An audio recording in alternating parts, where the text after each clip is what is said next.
قرآنوں کا مجموعہ ہے۔ تھک جو گے ٹھیک ہے۔ ہمارے ایک بزرگ فرماتے تھے پرانے تو صحابہ کرام ہیں، ہم تو نئے سے نئے ہیں۔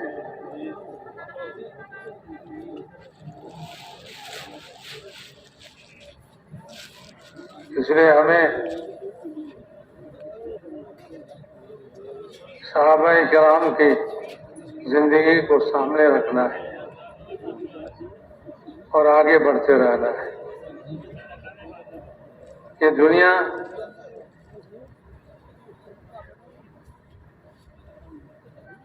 اللہ تعالیٰ نے انبیاء علیہ السلام کو اور آخر میں جناب رسول اللہ صلی اللہ علیہ وسلم کو حق دے کر بھیجا ہے، اور یہاں شیطان بھی آسمان سے اتارا گیا ہے باطل دے کر۔ تو گویا یہ دنیا حق و باطل کا ایک میدان کارزار ہے، ہمیشہ حق و باطل کی لڑائی چلتی رہتی ہے۔ جو محنت کرتے ہیں وہ غالب آ جاتے ہیں، جو محنت چھوڑ دیتے ہیں وہ مغلوب ہو جاتے ہیں۔ میرے محترم دوستوں بزرگوں، باطل والے ہمیشہ حرکت میں ہوتے ہیں، شیطان اور اس کے جتنے عملہ ہیں سب حرکت میں ہوتے ہیں اور دنیا کو مزین کر کے پیش کرتے ہیں اور دلوں میں اتار دیتے ہیں، دنیا کی محبت دلوں میں اتار دیتے ہیں۔ پھر اس دنیا کی محبت میں لوگ باطل کا راستہ اختیار کر لیتے ہیں۔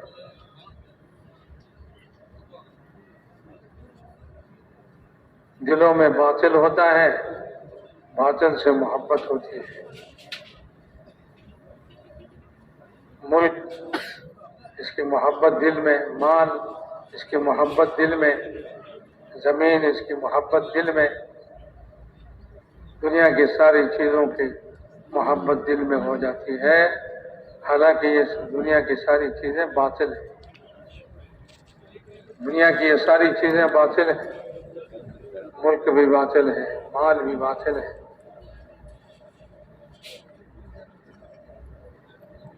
اور حق کیا ہے؟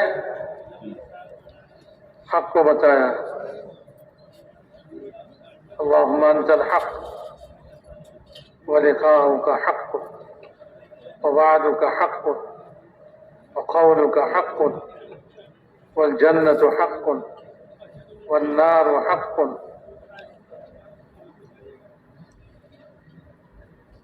والنبیون حق ومحمد رسول اللہ حق والساعة حق۔ یہ ہے حق، اللہ حق ہے، اللہ ہے، اللہ ہی سب پیدا کرنے والے ہیں، سب کا مالک اللہ ہے، سب کا خالق اللہ ہے، سب کا رزق دینے والے اللہ ہیں۔ اللہ کے علاوہ کوئی نہیں کہ پیدا کرے، یہ ساری دنیا کا مالک بنے، اللہ ہی مالک ہے، وہ الملک، اللہ مالک ہے، اللہ خالق ہے، اللہ رازق ہے، اور جتنی بھی حالت دنیا میں سب کا مالک اللہ ہے۔ صحت کا مالک اللہ ہے، بیماری کا مالک اللہ ہے، حیات کا مالک اللہ ہے، موت کا مالک اللہ ہے، عزت کا مالک بھی اللہ ہے، ذلت کا مالک بھی اللہ ہے، دنیا کی ذرہ ذرہ چیزوں کے مالک اللہ ہے۔ وہ ایسا اللہ، ایسا مالک ہے، فعال لما یرید، جو چاہے کر لیتے ہیں، جو چاہتے ہیں کرتے ہیں، کوئی اس کو روکنے والا نہیں،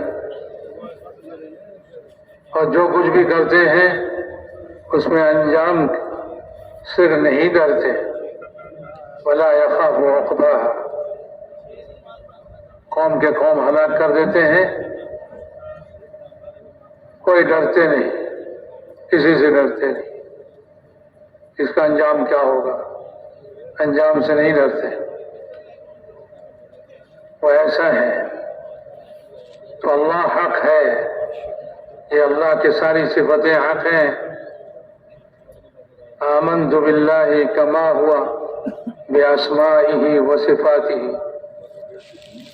اللہ حق ہے، اللہ پر ایمان لایا میں نے، جیسا کہ وہ اپنے ناموں میں ہے، اپنی صفتوں میں ہے، وہ جانتا ہے وہ کس کیفیت میں ہے۔ تو اللہ حق ہے، اللہ ہی کھلاتے ہیں پلاتے ہیں، یہی حق ہے۔ بارش اللہ برساتے ہیں، زمین سے غلہ اللہ اگاتے ہیں، یہی حق ہے۔ اور جو چیزیں ہم دیکھتے ہیں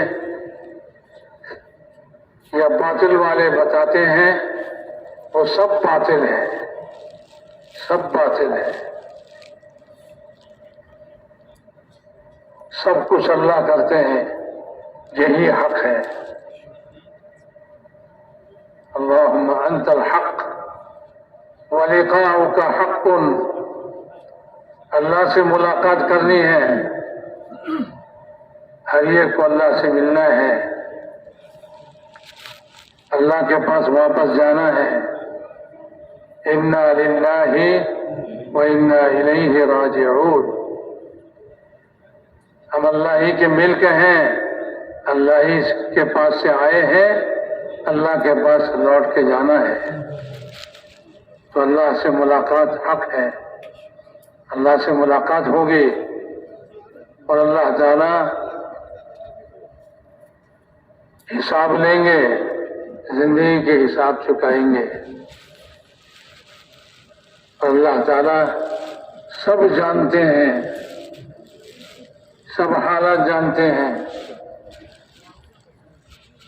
جب اللہ سے ملاقات ہوگی تو پھر اللہ تعالیٰ پوچھیں گے کیا کر کے آئے ہو، کیا لے کے آئے ہو۔ ایک آدمی قیامت میں اس کو حاضر کیا جائے گا، دنیا میں ساری نعمتیں اللہ تعالیٰ نے اس کو دی تھی، اس کو اللہ کے سامنے حاضر کیا جائے گا۔ اللہ تعالیٰ پوچھیں گے تم کو میں نے یہ دیا، یہ دیا، یہ دیا، ساری نعمتیں میں نے تم کو دیا تھا، آج کے لیے تم کیا لائے ہو؟ وہ روئے گا، کچھ نہیں لایا۔ باطل کو دل میں جگہ دے کر باطل کے پیچھے بھاگتے رہے، باطل ختم ہو چکا ہے، اب خالی ہاتھ ہے، نہ ملک ہے، نہ مال ہے، نہ زمین ہے، نہ کچھ ہے، کچھ نہیں ہے۔ تو اللہ تعالیٰ کے سامنے خالی ہاتھ، اللہ تعالیٰ پوچھنے پر پیش کرنے کی کوئی چیز اس کے پاس نہیں ہوگی، تو کیا کرے گا؟ رونے لگے گا، اور روتے روتے اس کے آنسو ختم ہو جائیں گے۔ پھر اللہ تعالیٰ اس کو کہیں گے میں نے تم کو یہ نعمت دی تھی، یہ نعمت دی تھی، یہ نعمت، ساری کچھ گنوائیں گے اللہ تعالیٰ، اور پوچھیں گے تم نے آج کے لیے کیا کر کے لایا؟ تو پھر اس کے پاس تو کچھ ہے ہی نہیں، تو پھر وہ رونے کی کوشش کرے گا۔ اب رونے سے پانی نہیں، اب خون نکلے گا، پانی تو پہلے ہی ختم، اب خون نکلے گا، اب خون بھی ختم ہو جائے گا۔ پھر اللہ تعالیٰ فرمائیں گے میں نے تمہیں یہ نعمت دی تھی، یہ نعمت دی تھی، یہ نعمت دی تھی، ساری نعمتیں اللہ تعالیٰ گنوائیں گے اور پوچھیں گے کہ آج کے لیے تم نے کیا کر کے لایا؟ اس کے پاس کوئی جواب نہیں رونے کے علاوہ۔ اب تو رونے سے بھی معذور ہو چکا ہے، پانی ختم، خون بھی ختم۔ اب زور سے وہ رونے کی کوشش کرے گا تو اس کی آنکھیں نکل کے اس کے رخسار پر آ جائے گا۔ اس کی آنکھیں کتنی بڑی ہوں گی؟ 4 کلومیٹر لمبا اور 4 کلومیٹر چوڑا اس کی آنکھ ہوگی، وہ آنکھ اس کے رخسار پر گریں گے۔ اور پھر وہ یہ عرض کرے گا کہ اللہ اگر مجھے جہنم میں دینا ہے تو آپ مجھے جہنم میں بھیج دیجئے، آپ کے سامنے ٹھہرنے کی میری ہمت نہیں، میری طاقت نہیں، اس کو جہنم میں پھینک دیا جائے گا۔ تو اللہ تعالیٰ سے یہ ملاقات ہوگی سب کی، مرتے ہی اللہ کے پاس پہنچیں گے۔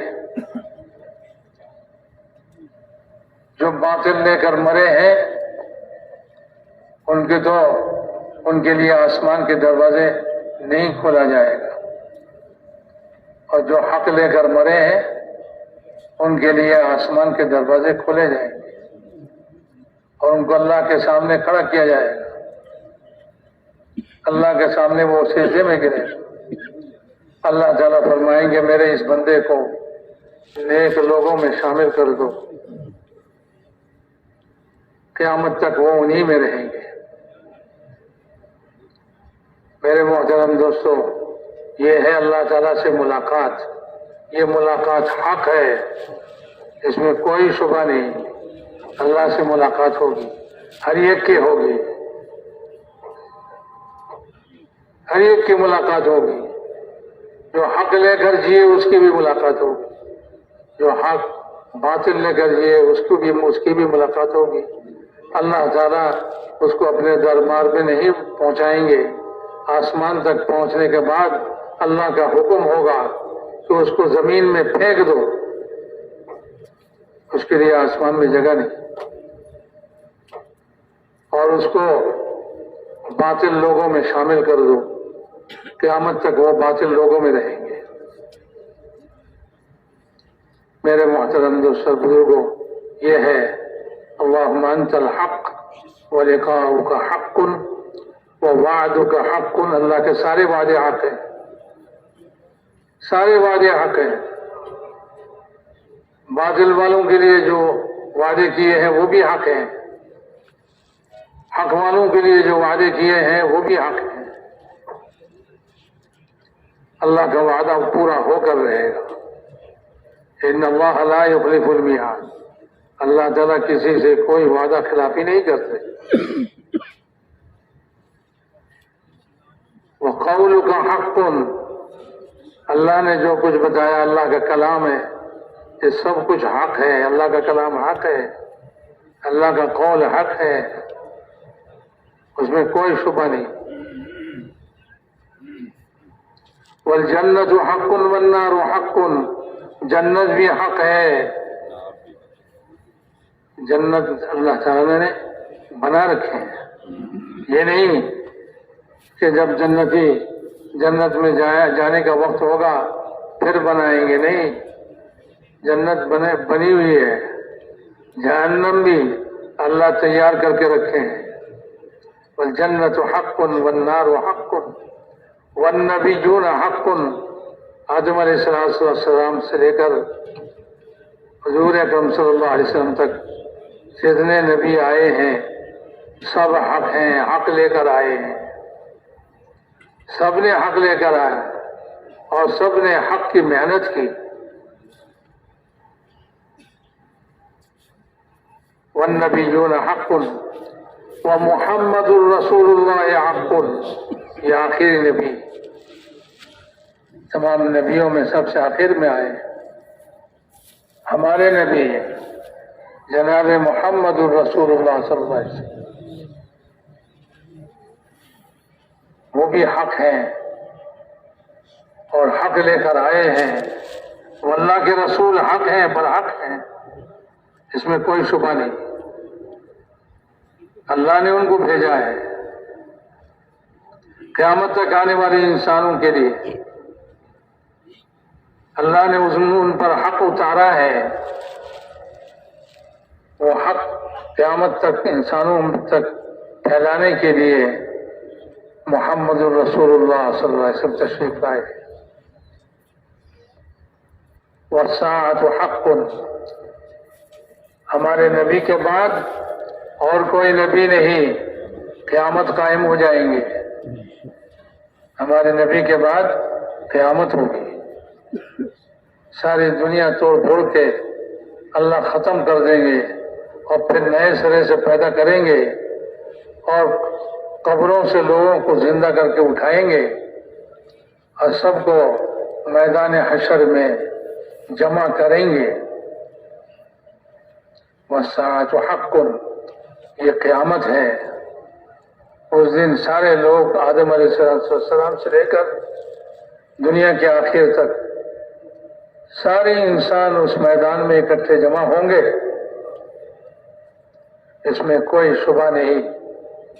اس دن سب جمع ہوں گے اور وہ دن ایک دن 50,000 برس کے برابر ہوگا، دنیا کے 50,000 برس کے برابر۔ لوگ اس میدان میں 50,000 برس تک کھڑے رہیں گے، کھڑے رہیں گے۔ سورج بہت قریب ہوگا، 1 میل، اس کا معنی یا تو 1 میل ہے یا میل کے معنی سرمہ دانی کی سلائی ہے، یا تو 1 سلائی کے برابر اوپر یا 1 میل اوپر۔ اب کتنے دور ہے سورج؟ اس کی گرمی سے تکلیف ہو رہی ہے، جوڑ میں سب آئے ہیں، سب کو گرمی لگ رہی ہے، گرمی ہو رہی ہے، پسینے نکل رہے ہیں، سب سایہ تلاش کر رہے ہیں، اور جب قریب ہوگا تو پھر کیا حال ہوگا۔ یہ حق ہے، قیامت کے دن حق ہے، سب اس میں اٹھیں گے، سب جمع ہوں گے اور سورج بہت قریب ہوگا، گرمی ہوگی، کیسی گرمی کہ اس سورج کی تپش سے، گرمی سے دماغ کھولنے لگیں گے اور لوگ پسینے میں، اپنے پسینے میں خود ڈوبتے رہیں گے۔ کسی کا پسینہ اس کے ٹخنوں برابر، کسی کا پسینہ گھٹنوں برابر، کسی کا پسینہ سینے کے برابر، کسی کا پسینہ اس کے منہ کے ہونٹ کے برابر۔ اتنے پسینے نکلیں گے اور اسی پسینے میں کتنے دن؟ 50,000 برس کے برابر ایک دن، وہ ایک دن ہوگا۔ اللہ کا عرش اتارا جائے گا، فرشتوں کے چاروں طرف سے گھیراؤ ہوگا، کوئی بھاگنے کی جگہ نہیں، کوئی سایہ نہیں، کوئی سایہ نہیں، سوائے اس کے کہ کچھ لوگوں کو اللہ تعالیٰ اپنے عرش کے سائے میں جگہ دیں گے، وہ عرش کے سائے میں ہوگا، اور یہ صدقات آدمی کے سر پر سایہ ہوگا، اس کا صدقہ، دنیا میں جو صدقہ کیے۔ تو میرے محترم دوستوں اور بزرگوں، یہ حق ہے، یہ سب ہونے والا ہے۔ جہنم کو قریب لایا جائے گا، جہنم کو قریب لایا جائے گا، اس کی آگ نظر آئے گی، لَتَرَوُنَّ الْجَحِيمَ، تم جہنم کو دیکھو گے،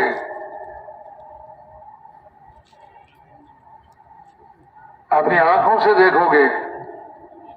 کاش کہ تم دنیا میں حق کو قبول کر لیتے کہ یہ جہنم ہے، جہنم بھی حق ہے، اس کو مان لیتے کہ جہنم حق ہے، اور اس کے حساب سے تم دنیا میں زندگی گزارتے، تو پھر تمہیں جہنم تمہاری نظروں سے غائب ہوتی، تمہیں جہنم نہیں دکھلاتے اللہ تعالیٰ۔ ورنہ ان لوگوں کو جو جہنم کو نہیں مانا، اس حق کو نہیں مانا، باطل کے پیچھے بھاگتے رہے، باطل کے پیچھے فرصت نہیں، باطل اس کو ایسا مشغول کر دیا کہ اس کو حق سننے کی بھی فرصت نہیں، سوچنے کی بھی فرصت نہیں، حق بات بولنے کی بھی فرصت نہیں اس کو۔ تو میرے محترم دوستوں بزرگوں، یہ جو تبلیغ کی محنت ہے، جس میں ہم 4 مہینے 7 مہینے سال لگا رہے ہیں، لگا چکے ہیں، ارادہ ہے لگانے کی، یہ ساری محنت جو ہے اس بات کے لیے ہے کہ حق دل میں اتر جائے، اللہ دل میں اتر جائے، دل میں اللہ اتر جائے، یہ حق اتر جائے، اور پھر دل سے باطل نکل جائے۔ قاعدہ یہ ہے کہ جب حق کسی جگہ میں اپنے جگہ کر لیتا ہے، وہاں سے باطل ختم ہو جاتا ہے۔ جاء الحق وزهق الباطل، جب حق آیا باطل مٹ گیا۔ اب یہ ہے کہ حق والے محنت کر کے اپنے اندر حق کو داخل کر لے۔ اگر یہ محنت نہیں ہے، اس کے لیے محنت نہیں ہے، تو باطل اس کے دل کے اندر جگہ کر لے گی، باطل اس کے دل کے اندر جگہ کر لے گا، اور وہ اس کی سوچ باطل ہے، پھر اس کا دیکھنا باطل ہے، اس کا بولنا بھی باطل ہے، سب کچھ اس کا باطل ہے، اور اس کا چلنا بھی باطل کے راستوں پر ہوگا۔ جو آدمی باطل کو سوچے، مال دل کے اندر گھس گیا، مال باطل ہے، اب اس مال کے لیے اس کے دماغ سوچتا ہے، اس کی آنکھ دیکھتی ہے، اس کا کان سنتے ہیں، منہ بولتے ہیں، سب کچھ اس کے ہاتھ پیر کی حرکت جو ہے، یہ سب جو ہے اسی باطل کے لیے ہے، مال کے لیے ہے۔ مال دل کے اندر اتر گیا ہے، مال چاہیے، چلو اس کے لیے کیا کرنا ہے؟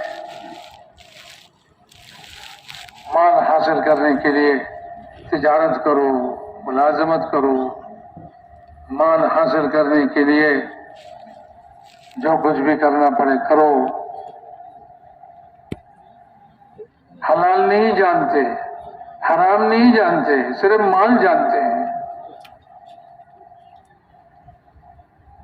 جس طریقے سے بھی مال حاصل ہو جائے وہ طریقہ اختیار کریں گے، سود کے راستے سے کریں گے، رشوت کے راستے سے کریں گے، چوری کے راستے سے کریں گے، دھوکے کے راستے سے کریں گے، جیسے بھی مال آئے، چونکہ باطل دل میں بیٹھا ہوا ہے۔ اس کے لیے کسی کو قتل کرنا ہے، قتل کر دو، مال لے لو، تو یہ مال باطل ہے، باطل کام کراتے ہیں۔ چور ہے نا، یہ چور چوری کرتے ہیں، کہتے ہیں میرا کیا قصور ہے؟ اس کے دل میں بھی مال ہے، باطل اس کے دل میں بھی ہے، وہ اس مال کے لیے چوری کا پیشہ لیا ہے۔ میرا کیا قصور ہے؟ تم نے تو رشوت سے مال لیا، تم نے تو سود سے مال لیا، اور میں نے چوری سے مال لی، برابر ہے، مجھے کیوں قصوروار ٹھہراتے ہو؟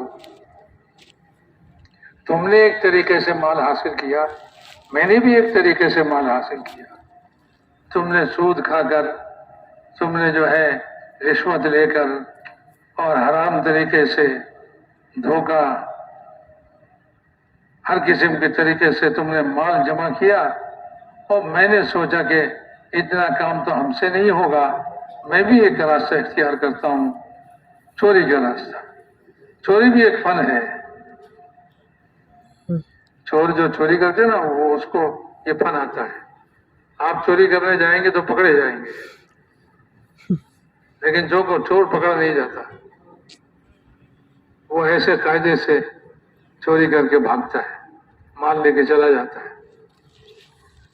اس کے سالوں کی کمائی اس کے 1 گھنٹے کی کمائی، سالوں کی کمائی جمع کر کے رکھا اور چور نے 1 گھنٹے میں لے لیا سب۔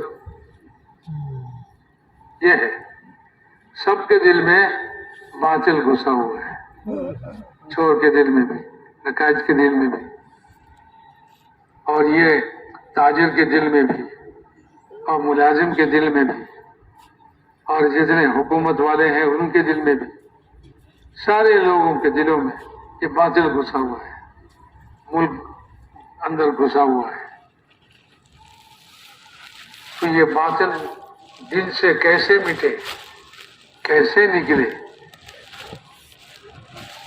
پٹائی سے نہیں نکلتا، پٹائی سے نہیں نکلتا۔ یہ چور اس کو جتنے بھی مارے وہ اور اس فن میں پکا ہو جاتا ہے، پکا ہو جاتا ہے، تو مار کر اس کو توبہ نہیں کرا سکتے کہ بھائی چوری نہیں کریں گے، نہیں، اس کے دل کے اندر باطل گھسا ہوا ہے،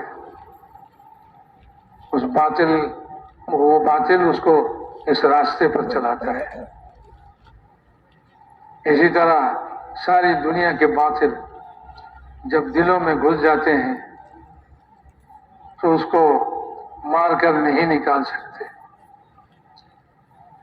اور اس کو کسی طریقے سے نہیں نکال سکتے۔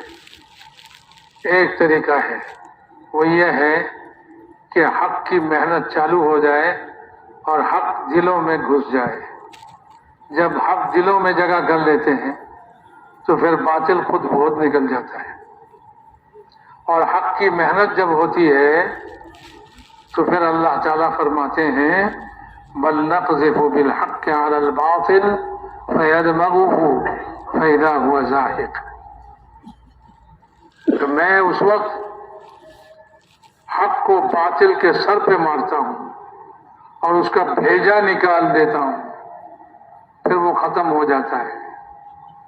یہ طریقہ ہے، اللہ تعالیٰ اس باطل کو ختم فرماتے ہیں، لیکن اس کے لیے شرط یہ ہے کہ حق والے اس کے لیے حرکت کرے، اس کے لیے محنت کرے، جان مال کی قربانی دے۔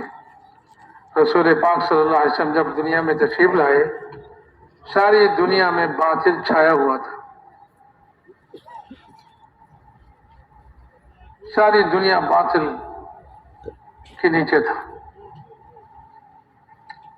اب اللہ کے رسول نے محنت شروع کی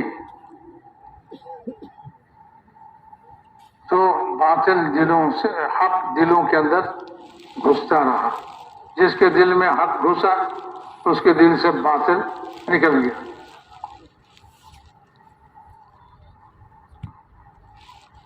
حضرت عمر کے دل میں باطل ہے، تلوار لے کر چلے کہ بھئی اس آدمی کو ختم کرنا ہے۔ راستے میں بہنوئی کے گھر پہنچے، وہاں مار دھکڑ ہوا، پھر وہاں دل کے اندر حق گھس گیا، پھر کہنے لگے مجھے محمد صلی اللہ علیہ وسلم کے پاس لے چلو. حضور کی خدمت میں حاضر ہوئے اور کلمہ پڑھ لیا، حق کو مان لیا، حق کا اقرار کر لیا. تو پھر باطل دل سے بالکل نکل گیا. اب کلمہ پڑھتے ہی کہنے لگے یا رسول اللہ آپ یہاں کیوں چھپے ہوئے ہیں؟ چلیے بیت اللہ میں علانیہ نماز پڑھیں گے سب کے سامنے.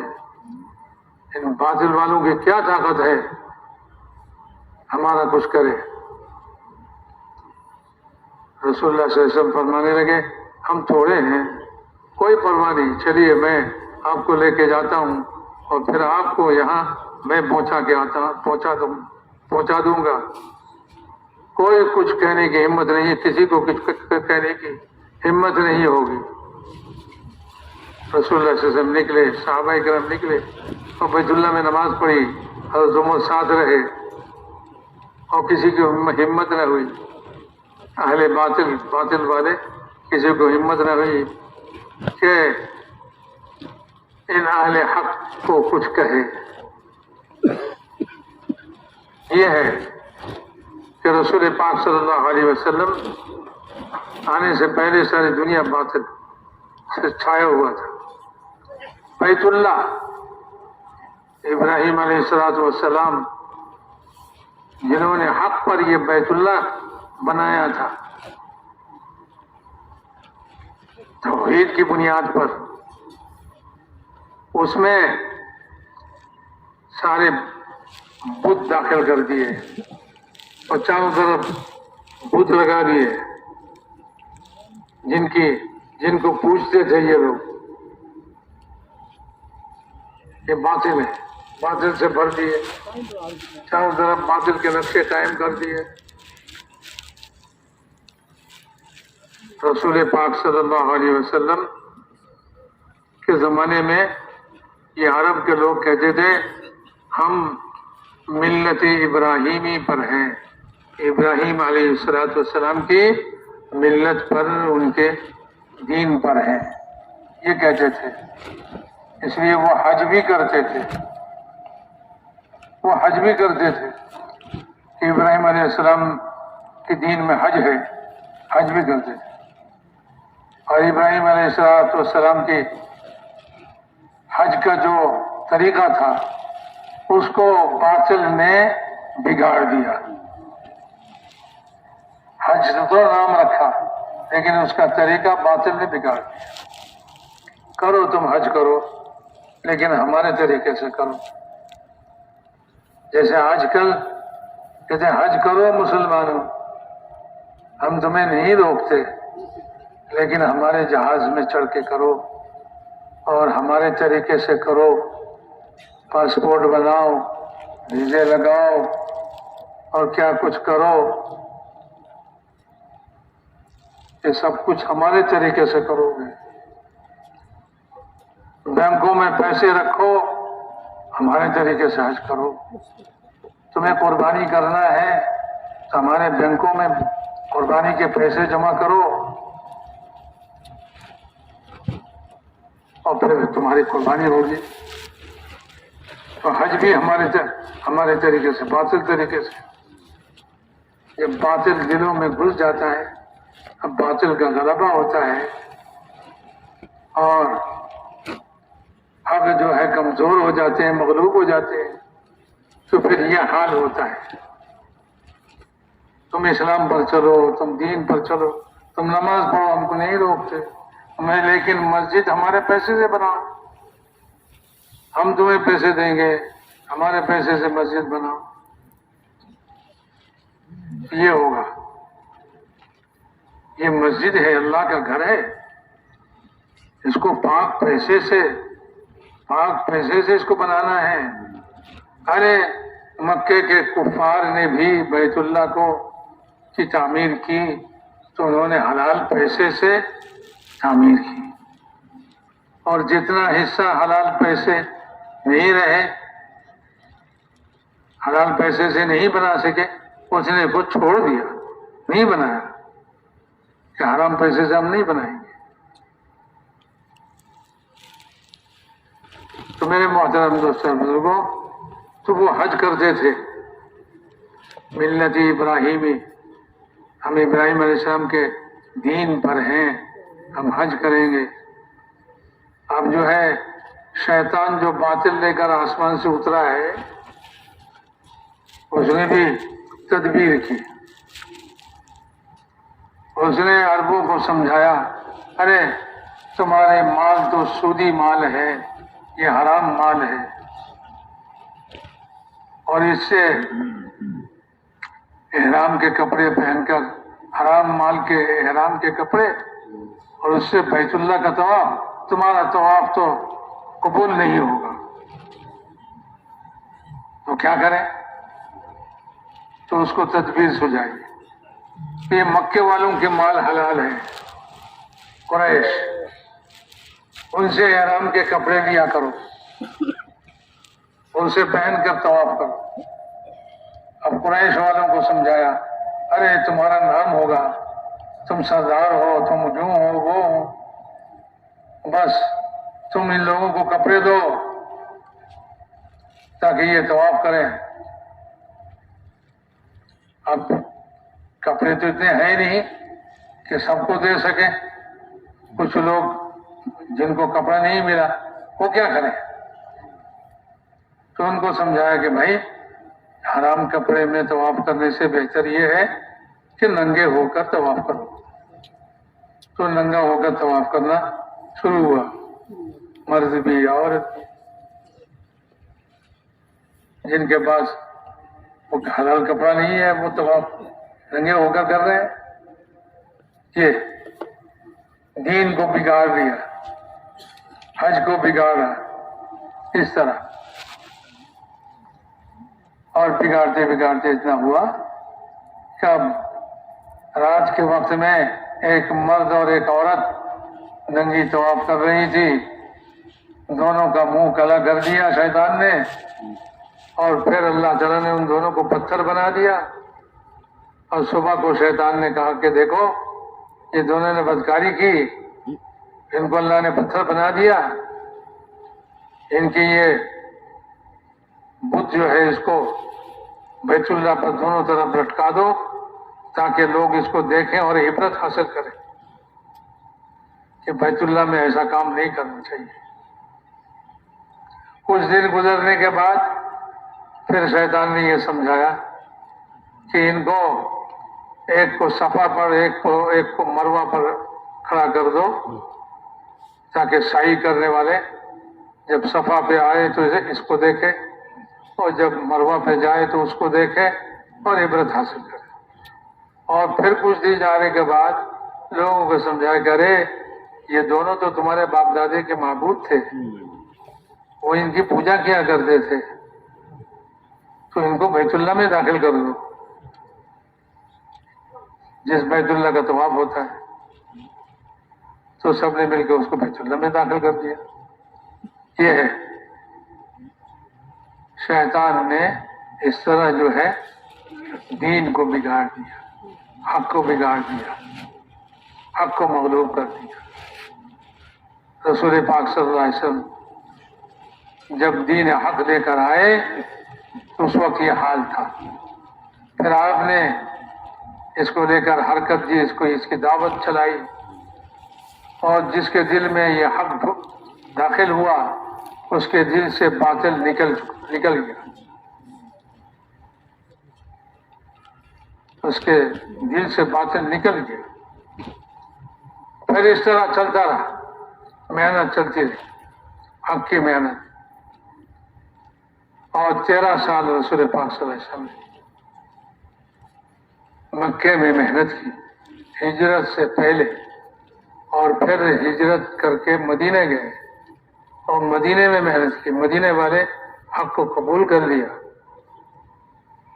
پھر ایک وقت آیا کہ مکہ فتح کرنے کے لیے رسول پاک صلی اللہ علیہ وسلم صحابہ کو لے کر روانہ ہوئے اور مکے میں تشریف لائے. مکہ فتح ہوا. جب مکہ فتح ہوا تو طواف کرنے لگے. اب بیت اللہ کے چاروں طرف بت لگے ہوئے ہیں، ان بتوں کی طرف چھڑی سے اشارہ کر دے اور وہ بت سر کے بل گر جاتے، منہ کے بل گر جاتے۔ تو آج فتح مکے کے وقت اتنے سالوں کے بعد چھڑی سے اشارہ کر رہے ہیں اور باطل کے یہ نقشے منہ کے بل گر رہے ہیں۔ پہلے دن کیوں نہیں کیا؟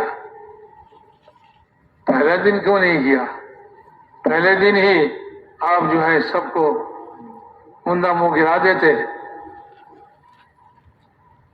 نہیں، یہ باطل کے ظاہری نقشے جو ہے اس کو مٹانے سے کیا فائدہ ہے جب اندر باطل بیٹھا ہوا ہے، باطل گھسا ہوا ہے۔ پہلے اندر سے باطل نکلے، حق داخل ہو جائے، پھر باہر کے نقشے خود بخود مٹ جائیں گے، خود بخود مٹ جائیں گے۔ اس لیے یہ محنت جو ہے یہی محنت ہے، لہذا صحابہ کے طریقے پر اس محنت کو کرنا ہے، اس محنت کو صحابہ کے طریقے پر کرنا ہے۔ اس لیے کہ رسول پاک صلی اللہ علیہ وسلم نے صحابہ کرام کے ذریعے سے یہ محنت کرائی۔ ان کے دلوں میں سب سے پہلے، اس امت کے اندر سب سے پہلے حق ان کے دلوں میں داخل ہوا اور باطل ان کے دلوں سے نکلا، اور ان کے ذریعے سے اس محنت کو کرایا۔ اور اس محنت میں وہ اپنے اصل وقت کو اس محنت میں لگاتے تھے۔ ہم جو ابھی محنت کر رہے ہیں، ہم تو اپنا فارغ وقت لگا رہے ہیں۔ بھائی دنیا کے کام کاج، گھریلو کام، تجارت، ملازمت، زمیندارہ، یہ ساری کام، اس سے جو فارغ وقت ہوگا بچے گا وہ تبلیغ میں لگا دیں گے، چاہے 7 ماہ ہو، چاہے سال ہو، چاہے 4 ماہ ہو، جو بھی وقت لگائیں گے وہ فارغ وقت لگائیں گے۔ اگر مشغولی کے وقت، ان کاموں میں مشغولی کے وقت کوئی ہماری تشکیل کرے تو ہم کہیں گے بھائی ابھی تو نہیں جا سکتے، ابھی ہم مشغول ہیں، جب اس کام سے فارغ ہو جائیں گے پھر انشاءاللہ 4 مہینے 7 مہینے کے لیے ایک دم سے نکل جائیں گے۔ کیا بھائی ٹھیک ہے نا بھائی؟ ایسا ہی تو ہو رہا ہے۔ تو ایسا نہیں۔ صحابہ کرام کے طریقے کیا تھے؟ صحابہ کرام کے طریقے یہ تھے کہ ہر وقت ہر آن اس کام کو اصل بنا کے اس کے لیے فارغ ہوتے تھے، چاہے جو بھی کام گھر کا ہو، تجارت کا ہو، زمین کا ہو، جو بھی کام ہو، جب بھی کوئی تقاضا آئے، جب بھی کوئی تقاضے کے لیے نکلنے کو کہا جائے فوراً نکل کر کھڑے ہو جاتے تھے۔ اللہ تعالیٰ نے ان کی تربیت فرمائی مختلف موقع پر کہ دنیا کے کام اور مشغولی چھوڑ کر نکلنے کی عادت بناؤ، اسی پر آؤ، پھر ہم حق کو ساری دنیا میں زندہ کریں گے اور ساری دنیا میں ہم باطل کو مٹا دیں گے۔ چنانچہ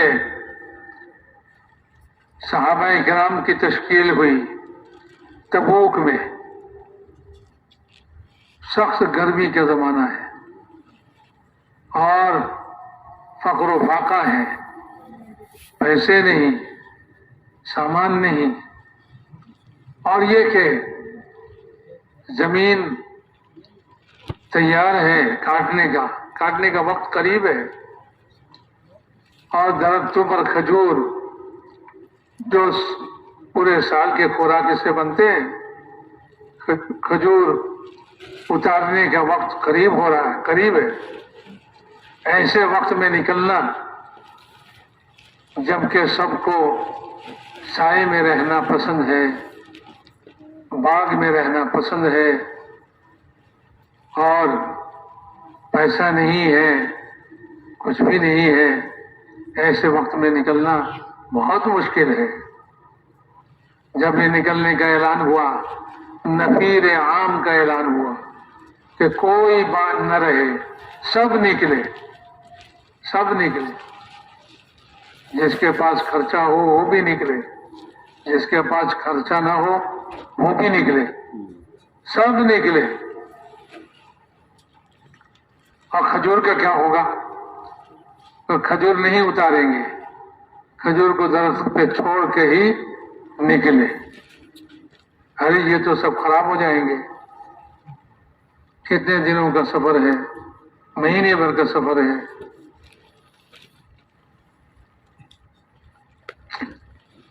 تو اسی طرح چھوڑ کے صحابہ کرام حضور کے ساتھ نکلے، اور اتنی گرمی، اتنی گرمی، گرمی سے اپنے سر پر سایہ کرنے کا کچھ نہیں، زیادہ سے زیادہ کہتے تھے کہ ہاتھ سے کوئی اپنے سر کو سایہ کر رہا ہے، ہاتھ سے، دھوپ سے سایہ کے لیے اپنے سر پر ہاتھ رکھا یا اپنے پیشانی پر ہاتھ رکھا۔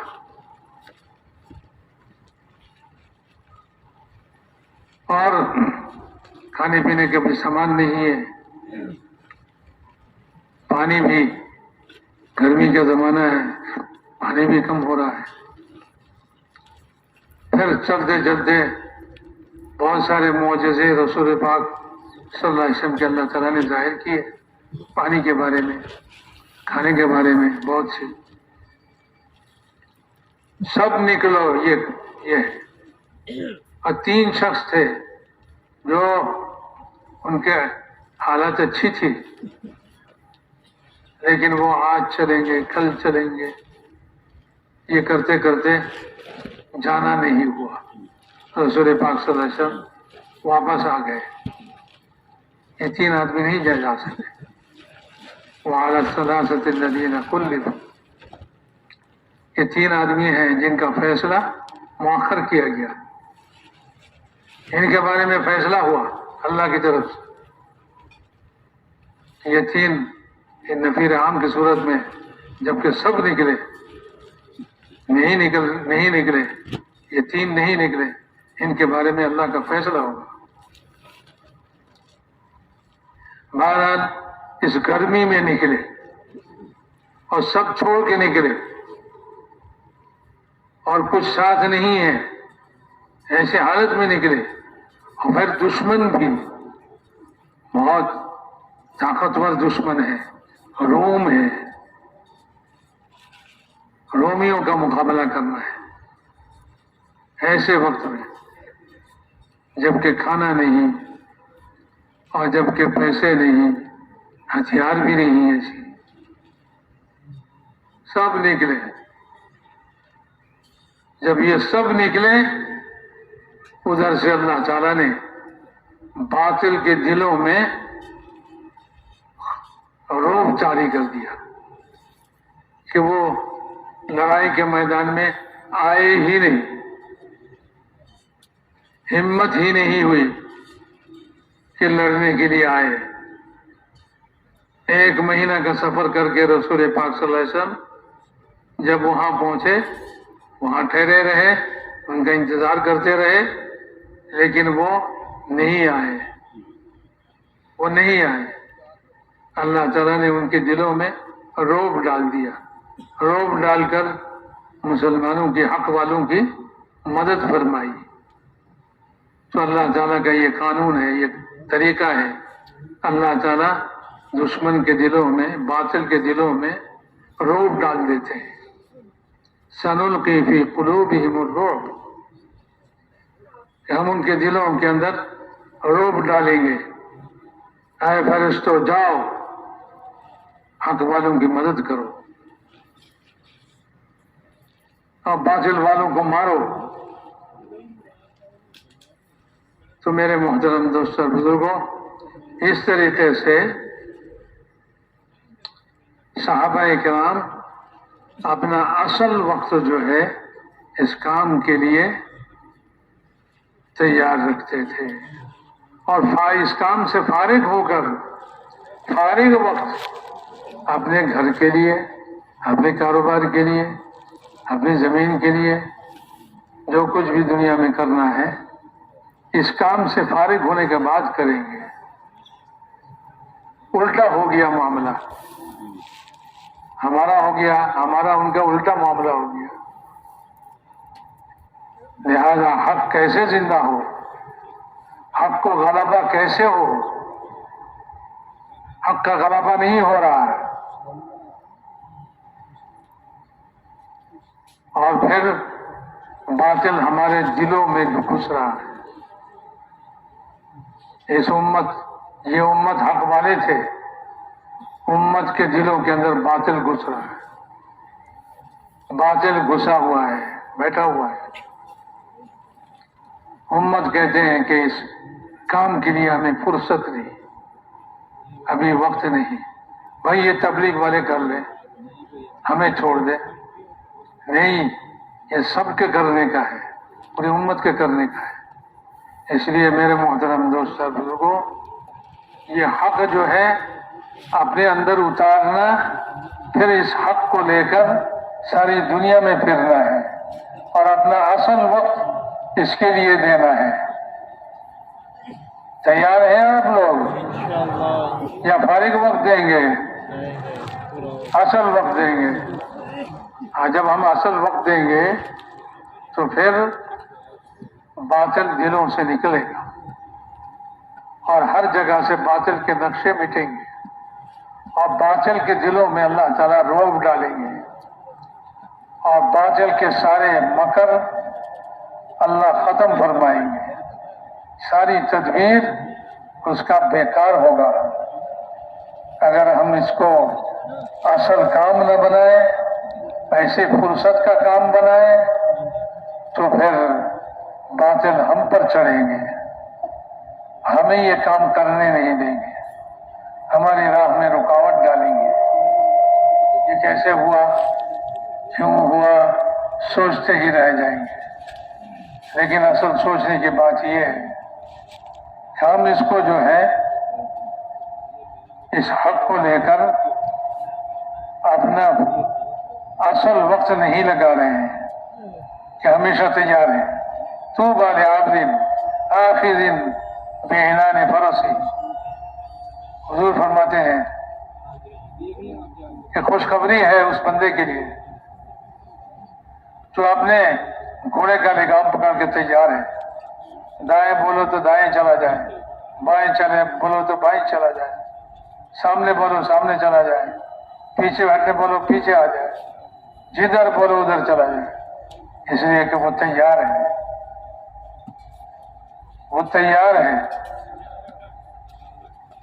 تو میرے محترم دوست اور بزرگوں، ہر وقت تیار، گھر میں رہیں تب بھی تیار، جب بھی کوئی تقاضا آئے ہم اس تقاضے کو پورا کرنے کے لیے تیار ہیں۔ ایسا کون کون ہے، کھڑے ہو کر ہمت کر کے نام بتائیں۔ خاموشی کے ساتھ اللہ جزائے خیر دے آپ کو۔ اب اپنے شہر کا نام اور جماعت لکھوائیں، 2 10 20 30 ایسے جماعتیں لکھوائیں۔ عمر کوٹ سندھ 1 جماعت، چمن سے بیرون 5 جماعتیں، سال اندرون کے لیے کراچی بفر زون سے 4 سال اندرون کی، ڈیرا سے اللہ قبول فرمائے، اللہ آسان، آستے آستے جی، آستے آستے ایک ایک بولیں گے نا پھر سنائی دے گا۔ کہاں سے؟ مردان سے، مانسورا سے، کوہاٹ سے، ماشاءاللہ ماشاءاللہ۔ کہاں سے؟ میران شاہ سے 5 جماعتیں، اللہ قبول فرمائے، اللہ آسان فرمائے جی۔ ثوابی مرکز سے کتنی جماعتیں جی؟ کہاں سے؟ لکی مروت سے 5 جماعتیں جی۔